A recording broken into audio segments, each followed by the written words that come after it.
GM, what is going on?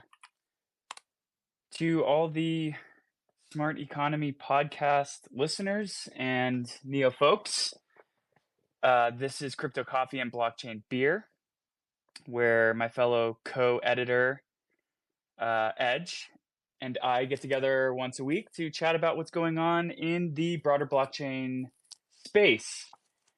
Granted that we work in the Neo ecosystem, a lot of our conversation is tilted towards what we do know, which is Neo. But that being said, we try to be as protocol agnostic as possible. We start each week we start these off with some key statistics about the Neo network. According to OneGate Blockchain Explorer, we are on block 5,133,370. And it is with utmost pride that I announce that according to NDAP.org, Neo N3 statistics, this past week, the Neo N3 network crossed 100,000 unique public wallet addresses. Woo! We did it. We made it, man.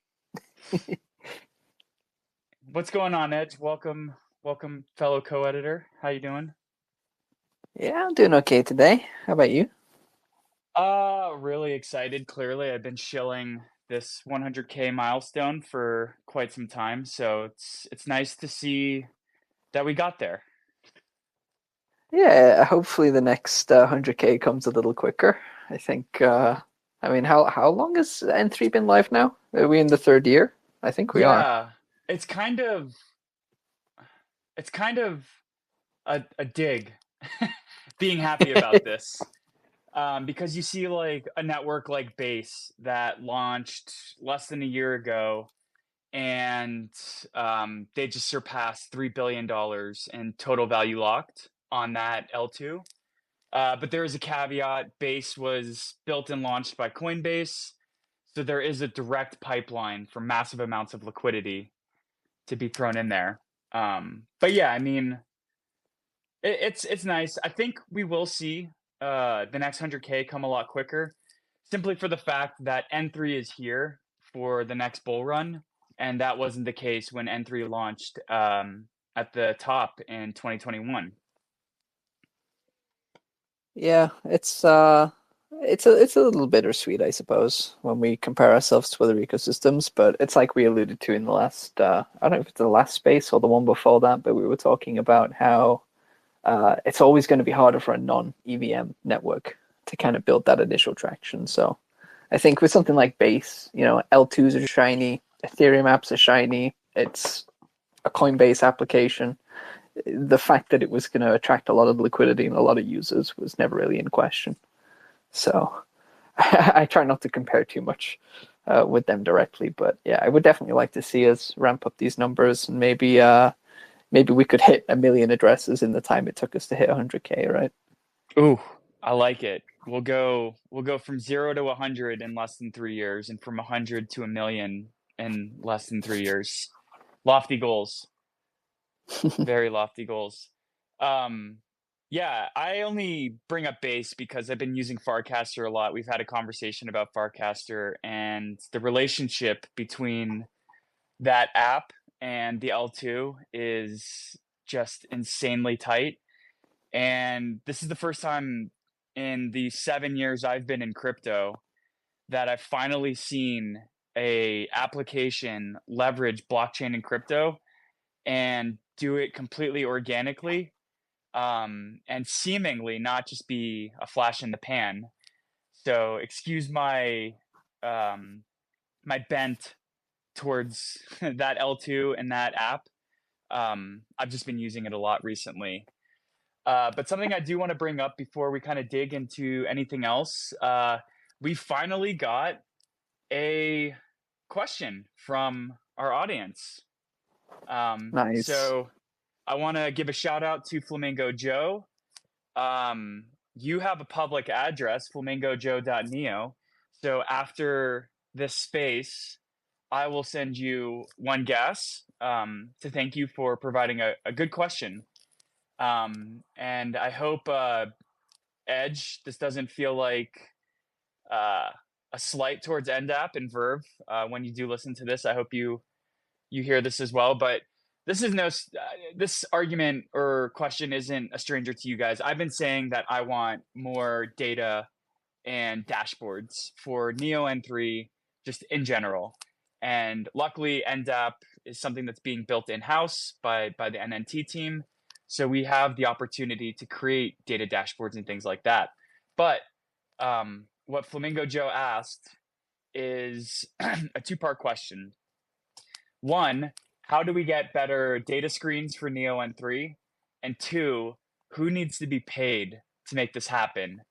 Uh, Joe said, I love the NDAP screens. Shout out NDAP. Thank you, Edge and Verve, for working on that. And the Explorers, but there's so much data, so much more data in the ecosystem that would benefit from having easy access to and visualization of. So yeah, how do we get better data dashboards for N3 and who the heck is going to do this? So, yeah, this is something that I'm interested in personally. It's the reason that I started building Shrike in the first place, was that I wanted a way to index data from the blockchain and then a way to, interpret that data for interesting things. And it's really a two-part equation, right? Like, it's one thing to build the indexer, but then to build a nice front end and to host it and to make sure that you're presenting information that people actually care about, and it's not just, custom stuff specific to your use case. It's a time investment, it's a money investment, but the tools are definitely out there. I think if there were some people in the community who are interested in taking up the job of designing like the data points that they want to have presented and then working on the front end, they could definitely use something like Shrike or maybe some tools from elsewhere in the ecosystem to collate information. Like, this is something that I do in my, if I'm writing an article, a technical article, and I want to know how much gas has been burned on the N3 network, then, I just run the indexer to get the up-to-date data, and then I check, what the total burn fee is. So, it's doable, but yeah, making it user accessible, it'll definitely take someone with the time and the skills to do that in a user-friendly way. Yeah, I mean, some stats I would love to see. And Neo Dashboard used to have a gas burn tracker Mm-hmm. on his page, but something I would love to see is just a simple how many tokens from legacy have been migrated to N3. Simple. See, this is the real problem, because we've explored this one a couple times, and it turns out it's really not that simple, because there have been multiple migration methods, there've been multiple migration wallets, there's been a hack that happened on Poly Network, there was a hack that happened in the migration wallet. So it's much harder than you would think to perfectly figure out like the correct migration numbers. I think there's been a few people who have tried to do this and have failed to do this, but it should be possible. Like, at the end of the day, all of these things are on-chain transactions. So Right.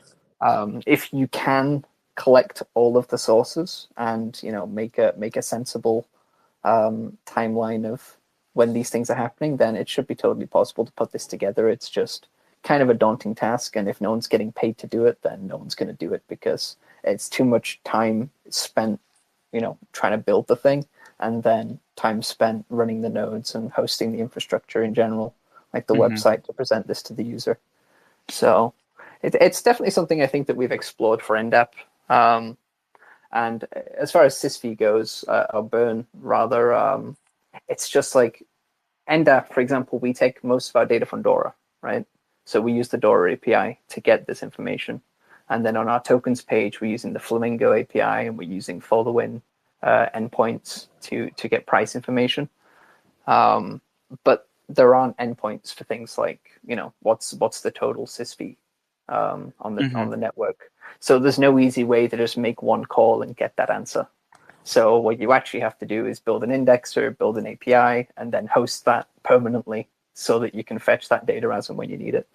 So I think for NDAP to do that, we would have to run our own indexing infrastructure, which again is something we could consider doing. And I think there have been a lot of requests for these little sorts of data points that kind of show some of the unique values of Neo. Mm-hmm. And there are definitely things that we have on the NDAP roadmap that I think people would be excited for in terms of data visualization. But yeah, it's a time sink for sure. Yeah, I guess you're also kind of perfect to highlight the this kind of there's only so much bandwidth that you can have, and there's so much on a roadmap. So like, how do you decide what to implement into NDAP next? Is it the lowest hanging fruit? Is it something that might take a long time but will yield kind of the most amount of users? What's the thought process like for our team when we're deciding what feature to add to NDAP next? Yeah, I think there's definitely a balancing act to it because we kind of have long-term goals for like the way that we want NDApp to evolve beyond just being a simple go here and see the numbers. Like, we integrated the Flamingo swap feature, for example. We implemented voting Mm-hmm. on the calculator. Just little things that allow people to use the Neo ecosystem just from one place, like a bit of a hub. So that was definitely a priority, and I think we definitely kind of followed the rule of cool. Like if we think something sounds cool, we think, yeah, we should prioritize this. A good example of this is we've been talking about doing a way to benefit the users who are holding NFTs in their Gaspot wallets, like whether they get some special airdrops or some special privileges or access to special giveaways.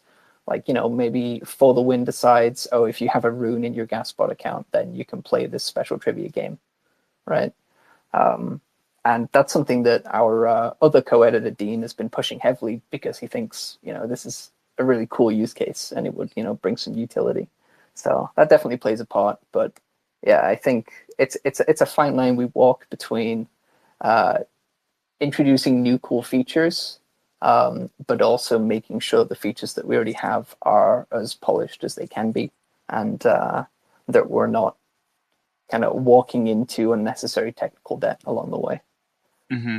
If I wasn't a Neo News Today team member, of course, Neo News Today uh, essentially built the NDAP that you see today and maintains it. If I wasn't a Neo News Today member, I would shill anyone to go to ndap.org because it is becoming that landing point for anyone in the Neo ecosystem. Anyone who understands how to use a MetaMask can download Neoline, connect their wallet, and use a browser extension to do things like voting on council members. And when you vote with your Neo on a council member, that improves the amount of gas that you passively receive. You can also see token prices for all the NEP17 tokens that are on the Neo network. It is meme season right now, so we're seeing some really fun jumps to the upside and some meme tokens. Of course, this is not financial advice.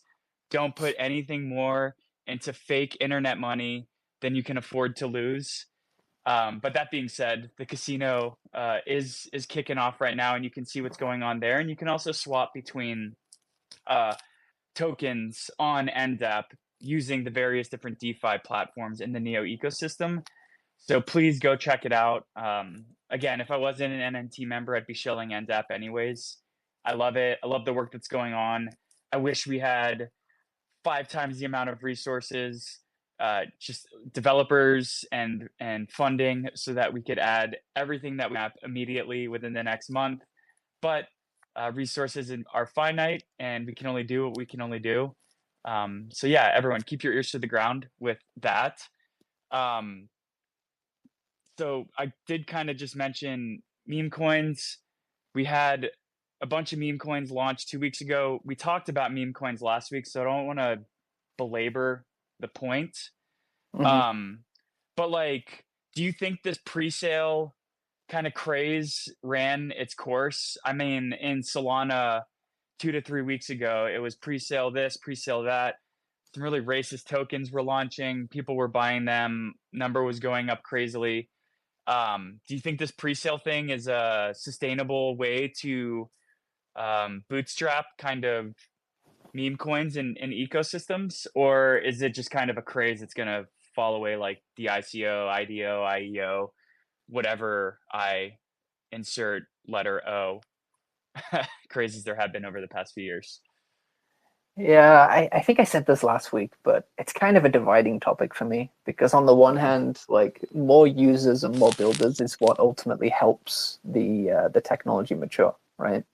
Mm-hmm. So if what gets people in the door is meme coins and pre-sales and all this sort of stuff, then sure, do it, right?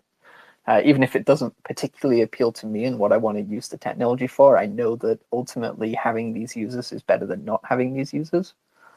Um, but yeah, I think it can be really hard to justify a pre-sale for a meme coin Mm-hmm. because you're essentially telling someone this has a good opportunity to pump and dump, and people want to be on the pump side. So it's FOMO, right? Um, but I don't necessarily think that that means there's anything bad about meme coins as an onboarding tool. And I definitely think things like giveaways, airdrops, just things that that catch people's attention. You know, like, oh, what's this thing that's showing up in my wallet? And you know, they read a little more about it. They kind of like the idea. They share it with someone else, and before you know it, you know, you've attracted an extra 10K wallets or something crazy. Um, but as we saw on Solana with a lot of the racist and homophobic coins that were launching, there is a certain type of person that likes to take advantage of meme coin pre-sales, and they are not necessarily the people that you want representing your ecosystem. Yeah, 100%. Um, I will just personally go on the record and state that I think meme coins are fun and that they should be treated as such. Um, but also, you know, you're going to have to prepare your taxes. And if you can't look your tax advisor in the face and tell them what coin you bought that helped you 10x or whatever, then maybe you should evaluate, you know, what kind of games you're playing. I'll just leave that there. Yeah, Um, I think that's that's a really nice dividing line. Like if you're trying to explain to your tax advisor that you bought hard R coin, maybe it's time to reevaluate. that being said, I will give a shout out to the anons, the pseudonons, and the people we do have an identity for in the Neo ecosystem who have launched tokens in the past few weeks. Um, I will just say, like, you're taking a risk by launching this, especially if you're not anonymous. There's a level of um, a reputation that is attached to your name, and if you launch something like this and it wrecks a lot of people, then it could be bad. But I've seen a lot of new Twitter handles, a lot of new Reddit handles. I've seen some OG Reddit handles from back in the day coming back out of the shadows. Um, it's just renewing this activity on the chain, and we've seen as the case with 100K wallets now and 1,000+ wallets being added a week at this rate for the past couple of weeks. We have been seeing some renewed and invigoration of folks who are coming into the ecosystem. So for that, I am thankful, and I thank the builders and the tankers and the people who are putting their names out there on the line for something so silly that is indeed actually bringing a little bit of on-chain activity. And for anyone who's new in the ecosystem, welcome. Um, Folks like Edge and I have been here for years. We just want to serve as resources to help educate you about what's going on in the Neo ecosystem. And once again, I'll take this as an opportunity to unofficially show the fact that I will personally be giving away gas rewards for anyone who provides questions for these Smart Economy podcast episodes. And since Flamingo Joe is one of the first folks to do that, I'll be sending you some gas. So just another shameless plug to kind of get folks to listen to these crypto coffee and blockchain beers that Edge and I do every week. Um, Transitioning by using meme coins, I do want to talk a little bit about the EIP 4844 blobs and why the hell we saw fees going up on L2s, despite the fact that blobs were supposed to be this kind of like killer feature that was going to reduce fees for bridging to and using L2s. This week, Base is an L2 for Ethereum, gaining a lot of popularity that we mentioned earlier, with a lot of DVL coming into the L2. And just a lot of on-chain activity from apps like Farcaster, driving a lot of people to using Base for like meme coins and NFTs. Why did fees go up to as much as $4 on an L2 that's supposed to have fees that are around 2 to 10 cents at the top? When blobs were enacted and we're supposed to remove these multi-dollar fees for the supposedly cheaper L2 networks? I think the answer is that Eric Wall likes to do degenerate things with his community. Yeah, the blob subscription craze, I think, has been an interesting one to watch, and I think it's good for people to understand. Just because blobs exist, it doesn't mean they're necessarily always going to be cheap. If blobs are being heavily used, heavily filled, then I think Vitalik put it as going into a price discovery mode is the phrase he used. Like blobs are always going to be cheaper than gold data, but if the demand rockets and it's sustained at that level, then the fees are going to go up, and that's to a degree unavoidable. So whether you're on an L1, whether you're on an L2, doesn't really matter. If the demand gets too high all of a sudden, and the protocol isn't designed to, it has fee markets or some kind of system that dynamically adjusts the fees, then that demand is going to cause an impact. So I think until we have a more stable kind of level of activity, it will be really hard to predict where fees are ever going to really end up. My middle curve take on this is I'm kind of a free market maximalist. So to see such high activity on Base, to negate the fact that blobs are a thing, and to kind of drive the price up regardless of these blob subscriptions that are supposed to drive the price down. To me, that's just super bullish for the industry in general, that this fee reduction protocol was put in place at the Ethereum L1 to benefit L2s, and still we saw an L2 vastly exceed the transaction costs on other L2s. To me, that's just a signal that we're in kind of an uptrend in the market if we're using things like on-chain activity and new wallets and DAP activity on a DAP like Warpcast, which is built on Farcaster. So despite the fact that we're seeing fees go up, even though blob subscriptions were supposed to reduce them, to me, that is just a super bullish sign. And I welcome the $4 fees when I see things like that. But somebody who's maybe minting an NFT collection or launching a shitcoin, or maybe your new crypto market entrant who doesn't necessarily have much funds to be playing with and has to, eat into a large percentage of what they have because of fees, they might not like that. Free market maximalist to me is like, yes, let's see the fees go higher, because that just means that people want to be using that network. So I don't know. I think it's also it's an interesting differentiator as well, right? Because most Ethereum-based networks are going to have this concept of a dynamic fee. In Newland, we don't have this, right? The fees are always going to be calculated based on the ratios specified in the policy contract and the base fees specified at the protocol level. So whether there is one transaction or 100 transactions in each block on Neo, the fee will be the same.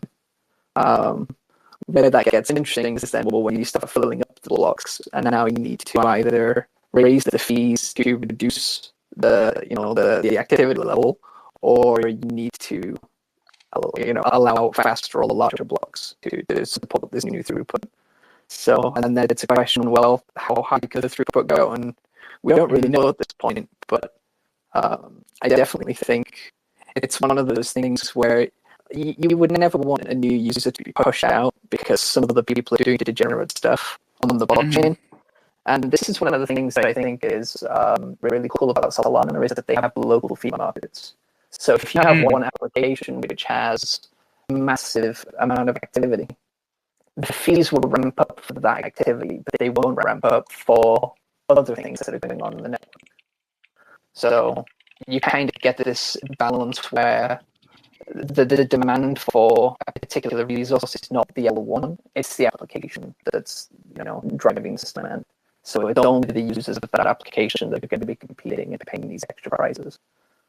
So let me just repeat what you said to make sure I got that, and we'll use what we know as an example. So like, let's say that Quirky Soul College is seeing like 10K user days, and because of this activity for using the NFTs and claiming the fungible tokens, it's driving the price of doing a transaction on the Neo network from say 4 cents to $1. Then if we had a Solana-like fee market, then the fees, the users would have to pay maybe more than $1 in this case to use Quirky Soul College, because they'd have to pay for the premium to access those contracts. But the general user who just wants to send in their gas to their Neo would still be able to pay like the 4-cent fee. Or is it just going to be a case where only the Quirky Soul College users pay the dollar fees and not necessarily a premium as well? Does that make sense? Yeah. So with the caveat that Neo doesn't have these dynamic fees, as we find in EVM networks, it's always, like I say, if Quirky Soul College gets 1K transactions, or if it gets 10K transactions, it'll still be the same fee until we customize it. But if it did work like Ethereum and the demand correlates with the fees going up, then that would be in principle how it works. So the people who are pumping, let's say 90% of the transaction activity is on Uniswap and 10% is on some NFT marketplace, the Uniswap users would pay a higher fee. The NFT users would not. Okay, cool. I love it. I also want to give a shout out to Gil. He's in the chat right now. Gil's part of the team that's working on NeoX, which is the EVM sidechain that will be launching. We don't know when it's ready. When it's ready. When it's ready. And you launch it when it's ready. Keep it safe. Keep us secure. That being said, never in my entire history of being in the blockchain space, which I bought my first Bitcoin in summer of 2017. I bought my first Ledger shortly after. And by December of 2017, I was no longer using Ethereum on-chain because CryptoKitties clogged it. And that's what led me to alternative networks like Neo. And so for the majority of my time in the crypto space, I've honestly been on-chain for non-EVM networks. Neo, Cosmos, started playing around with Solana, and it wasn't until the launch of these L2s and really until this year that I started using EVM ecosystems. And now I'm buying into it. Now I'm getting it, kind of, that when you can bridge the EVM land, you just have so much access to all this activity and these users who understand how to use MetaMask and who understand EVM-like processes for fungible tokens, non-fungible tokens, whatever else they're working on. So now I'm beginning to see this vision of when NeoX launches, then we can start really going out and trying to onboard EVM teams, EVM users, bridged EVM-like products like Warpcast and Farcaster. So I'm really starting to get excited. But I do want to kind of check myself for my lack of deep technical knowledge like you have. And I guess this is kind of a simple question that probably has so many nuanced answers. But when NeoX launches, is it going to be possible for us to just be like, hey, use the NeoX sidechain and integrate it into your app that has 20,000 users, and you'll be able to seamlessly begin using NeoX?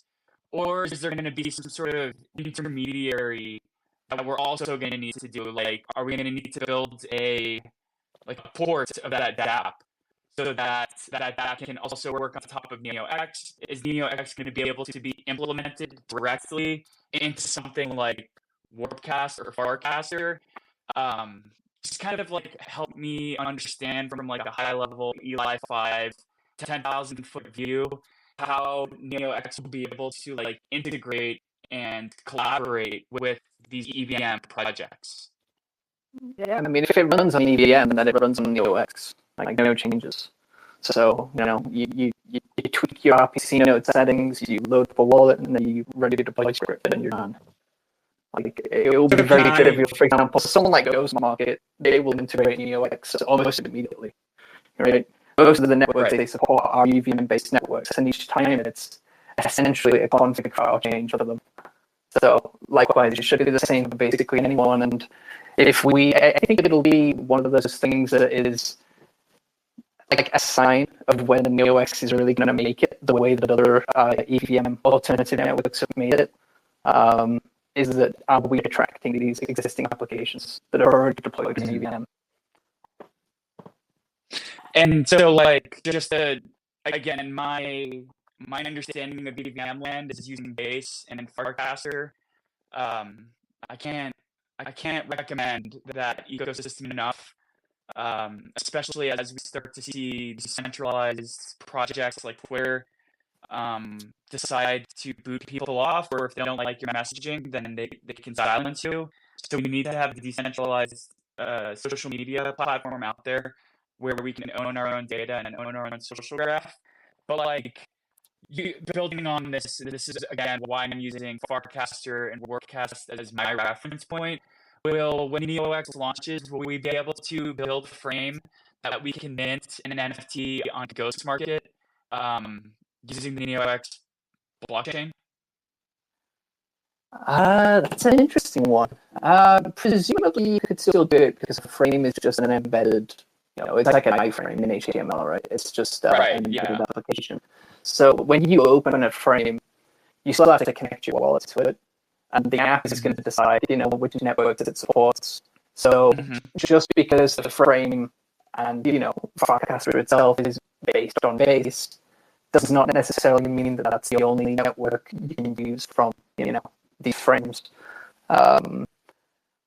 But whether we actually get, a Farcaster or, something similar to it running on NeoX is really down to the business development team, unfortunately. And I think it's one of those things.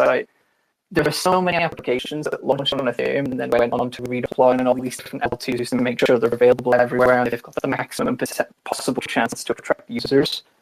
But this is one of the things that I think really makes Base stand out, is that Farcaster is almost essentially unique to Base, right? I know it's technically not, but for the most part, if you're using Farcaster, you're doing it via Base. So it's a standout application. It's a real-world application. It's solving a problem that we have with social media. And I think, in the same vein, just as much as we would like to get these existing applications redeployed to NeoX, it would be really cool if we could do some interesting things homegrown way, the same as Base has. Yeah, and if anyone is listening to this from the cross post I put into Farcaster, make a comment and I'll tip you some degen. And if you don't know what I'm talking about, go over to Warcaster right now and just spend a little time seeing some of the craziness that's happened in the past 2 weeks with the degen token.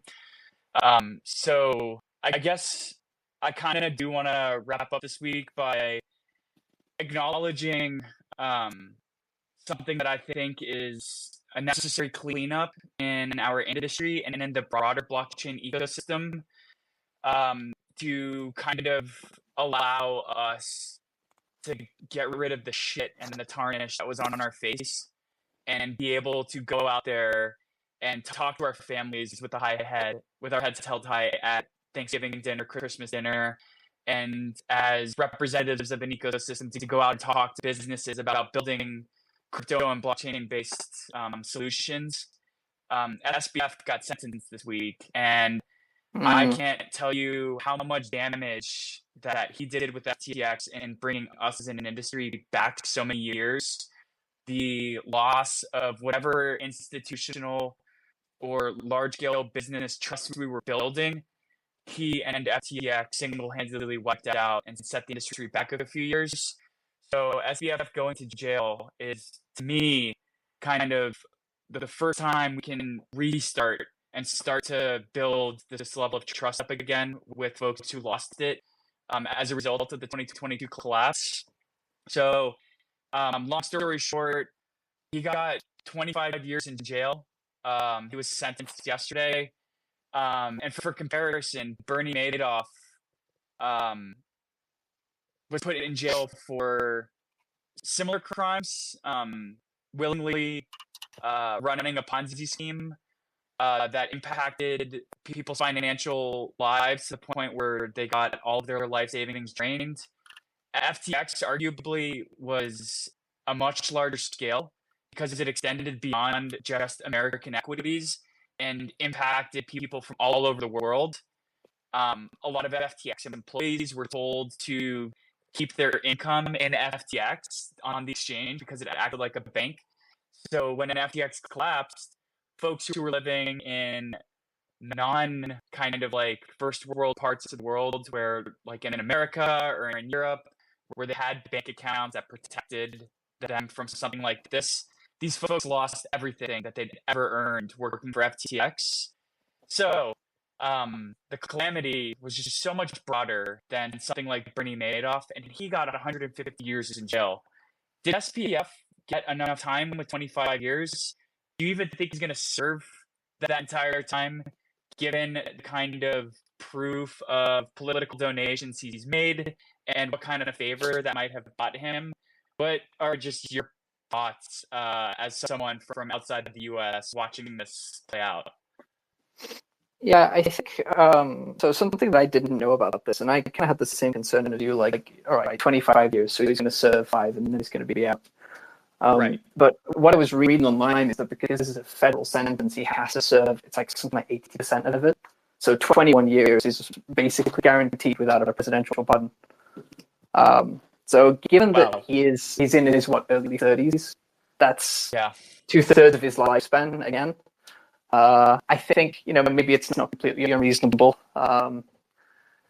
Should it have been more? Should it have been less? Probably, definitely not less, given the Bernie example. 150 years, pretty well. And I'm pretty sure he died in jail, right, without ever getting pardoned. Yeah. Like 80-something years old. I don't know. These old cats. But do you know how old Bernie was when he was put in? I'm pretty sure he was in his early 70s. Yeah. So they just wanted to make it was a proper life sentence. It was like, yeah, you're dying in jail now. Yeah, I think probably SBF's age helped him get away with some of this. I did see a quote from Judge Kaplan. It was basically saying the reason that he went for 25 was that he being SBF was showing zero remorse, zero accountability.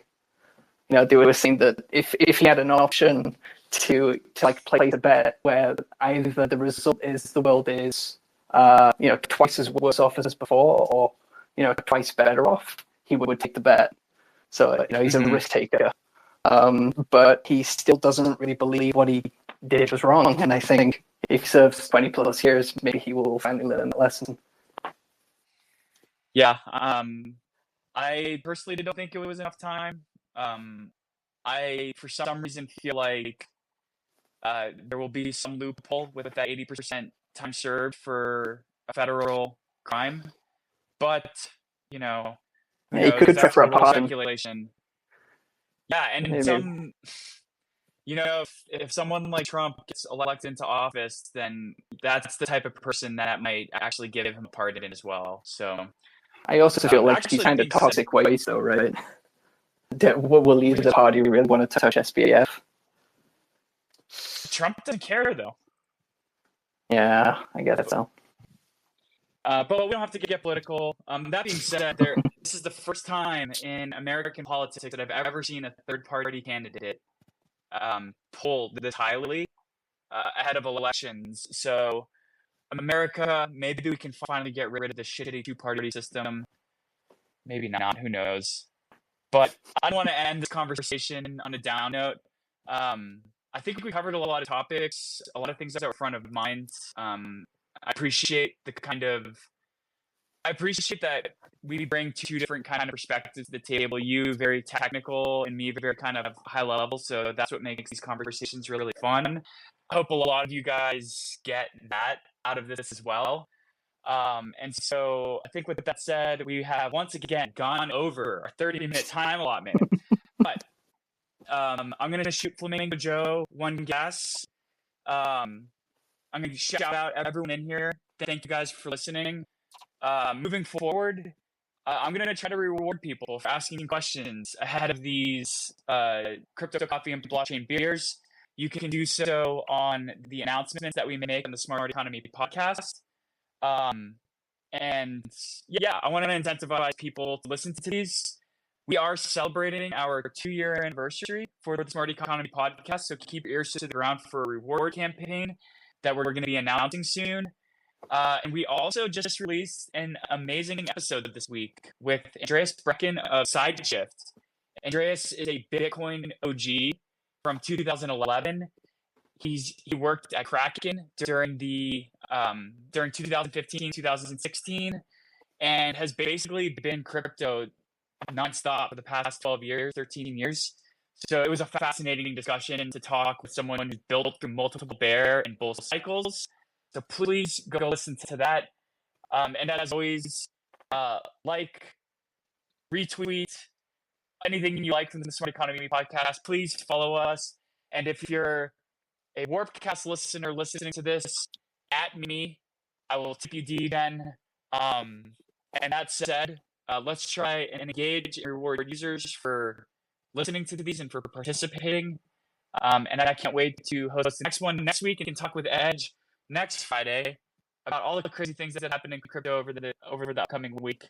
So with all that said, thank you very much for your time, sir. It's always appreciated. I love these conversations. They're very much something I look forward to on Fridays, which we should lobby to rename Fridays to Crypto Coffee and Blockchain Beer Day. I'm not sure how far that'll go, but yeah. Thanks for tuning in, everyone, and Edge, thanks for chatting as always. Always a pleasure, man. Thank you for listening, everyone, and to all of our recording listeners as well who can't make it live. We still appreciate you. We love you guys. Have a great weekend, and we look forward to chatting with you next week. Cheers, everyone.